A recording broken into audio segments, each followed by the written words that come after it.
ವಿಶೇಷವಾಗಿ ಕರ್ನಾಟಕ ರಾಜ್ಯ ಧಾರ್ಮಿಕ ದೇವಸ್ಥಾನಗಳ ವಿಭಾಗದ ವತಿಯಿಂದ ಒಂದು ಮಂಡಲ ಪೂಜೆ ನಡೀತಾ ಇದೆ. ಇದು 12 ವರ್ಷಕ್ಕೊಮ್ಮೆ ಈ ದಿನ ವಿಶೇಷವಾಗಿ 19ನೇ ತಾರೀಕು ಶುಕ್ರವಾರ ಒಂದು ಕಾನಾಡಿ ಕಾವು ವಿಷ್ಣುಮಯ ಒಂದು ಟೆಂಪಲ್ ಕೇರಳ ಭಾಗದಲ್ಲಿ ಇದು 12 ವರ್ಷಕ್ಕೊಮ್ಮೆ ಬರೋದರಿಂದ ಇದು ವಿಶೇಷವಾಗಿ ಒಂದು ಈ ವಾಮಾಚಾರ ಇವೆಲ್ಲ ನಡೆಯೋಂಥ ಇದಕ್ಕೆಲ್ಲ ದುಷ್ಟಶಕ್ತಿಗಳಿಗೆಲ್ಲ ಒಂದು ಸಂಹಾರ ಮಾಡಿ ಅದಕ್ಕೆ ಶಕ್ತಿ ತುಂಬ ಅಂತ ಒಂದು ಕೆಲಸನ ನಮ್ಮ ವಿಷ್ಣುಮಯ ದಿವ್ಯ ಟೆಂಪಲಲ್ಲಿ ಕಾರ್ಯಕ್ರಮ ಆಯೋಜನೆ ಆಗಿದೆ.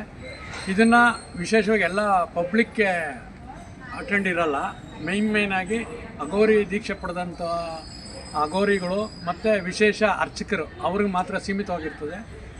ಇದರಲ್ಲಿ ವಿಶೇಷ ಏನಂದರೆ 1008 ಹಂದಿ ಮರಿ ಬಲಿಗಳನ್ನ ಕೊಡೋ ಅಂಥ ಒಂದು ದಿವ್ಯ ಕಾರ್ಯಕ್ರಮ.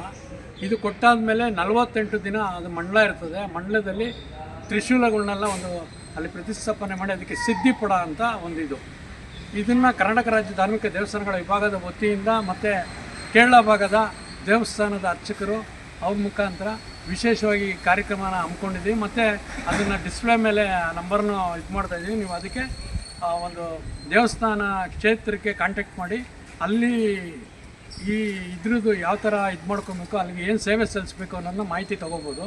ಅದನ್ನು ಡಿಸ್ಪ್ಲೇ ಮೇಲೆ ನಂಬರ್ ಕೊಡ್ತೀವಿ.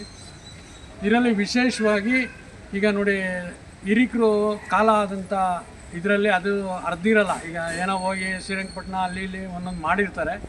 ಅದು ಈ 12 ವರ್ಷದೊಮ್ಮೆ ಬರ್ತಾ ಇರೋದು ವಿಶೇಷವಾಗಿ ಇದು ಒಂದು ಬಲಿ ಇದರಲ್ಲಿ ಅವರಿಗೆ ಒಂದು ಮುಕ್ತಿ ಸಿಗೋಂಥ ಒಂದು ಬಲಿಪೀಠಂ ಅನ್ನೋದು ಅಲ್ಲಿ ಕೇರಳ ಭಾಗದ ಒಂದು ದಿವ್ಯಕ್ಷೇತ್ರದಲ್ಲಿ ನಡೀತಾರೆ ಅಂತ ಕಾರ್ಯಕ್ರಮ. ಇದಕ್ಕೆ ಹೆಚ್ಚಿನ ರೀತಿ ತಂದೆ ತಾಯಿಗಳು ಇವರು ಸತ್ತೋಗಿರ್ತಾರೆ. ಇದರಲ್ಲೂ ಅವ್ರಿಗೆ ಮುಕ್ತಿ ಕೊಡೋ ಅಂಥ ಒಂದು ದಿವ್ಯ ಕಾರ್ಯಕ್ರಮ ಇದು ಸಿಗಲ್ಲ. ಇದು 12 ವರ್ಷಕ್ಕೊಮ್ಮೆ. ಅದರಲ್ಲೂ ವಿಶೇಷವಾಗಿ 19 ಅಂದರೆ ನಿಮಗೆ ಅದನ್ನು ಕೂಡಿದಾಗ 0 ಬರ್ತದೆ. ಅಂದರೆ ಏನೇ ಕಷ್ಟ ಕಾರ್ಪಣ್ಯಗಳಿದ್ರೂ ಅದು 0 ಅಂದರೆ ಎಲ್ಲ ಅದು ಮುಕ್ತಿ ಅಂತ ಒಂದು ವಿಶೇಷ ದಿನ ಬಂದಿದೆ, ದಿನಾಂಕ ಬಂದಿದೆ. ಇದನ್ನು ಉಪಯೋಗ ಪಡ್ಕೊಬೇಕು ಅಂತ ಒಂದು ಲೈವ್ ಮುಖಾಂತರ ನಮ್ಮ ಕರ್ನಾಟಕ ರಾಜ್ಯ ಧಾರ್ಮಿಕ ದೇವಸ್ಥಾನಗಳ ವಿಭಾಗದ ವತಿಯಿಂದ ತಿಳಿಸ್ತಾ ಇದ್ದೀವಿ. ನಿಮ್ಮ ಪ್ರೀತಿಯ ಶ್ರೀವಾರ್ಯ ರಾಜ್ಯಾಧ್ಯಕ್ಷ. ನಮಸ್ಕಾರ.